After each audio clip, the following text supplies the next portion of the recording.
दे रहा है। और यहाँ पे मैं आपको एक जियाले किस्म की अंकल दिखा रही हूँ और बिल्कुल पीटीआई के, टोटली पीटीआई के बने हुए हैं। अस्सलाम वालेकुम। वालेकुम अस्सलाम। आप कहाँ से आए?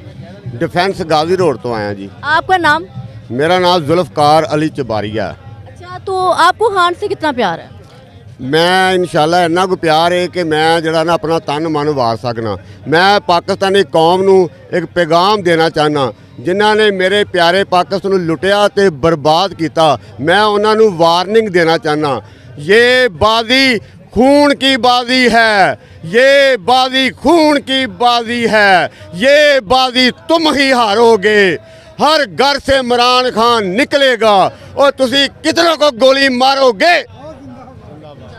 ये देखिए, खान के लिए इनकी मोहब्बत है और कितने लोगों को मारोगे। और ये जितने भी है ना, सब खान है। तो ये बताएं कि शेख रशीद को जो अरेस्ट किया गया है और वो बाकायदा रोए भी हैं, तो उसके बारे में क्या कहेंगे? शेख रशीद बहुत बहादुर आदमी है और खान साहब के नाल दिलो जान ना लगा। वो जड़े इस तरह के बहादुर इंसान होंगे ने ना, वो शहीद तो हो जाते हैं, लेकिन वो रोंदे नहीं है। वो इंशाअल्लाह ताला आखिरी दम तक जरा ना डट के खड़ा होएगा और बड़ी बहादुरी नाल लड़ेगा। और मैं खान साहब नू जरा ना अपने एक होर पैगाम पाकिस्तानी कौम नू देना चाहना, वो भी मेरा पैगाम सुन लो।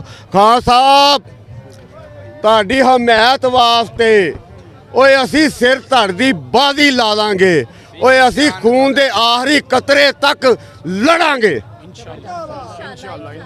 कौन बचाएगा पाकिस्तान? इमरान खान। कौन बचाएगा Pakistan? Imran Khan. Thank you so much. ये देखिए, खान से मोहब्बत, खान से इश्क, ये है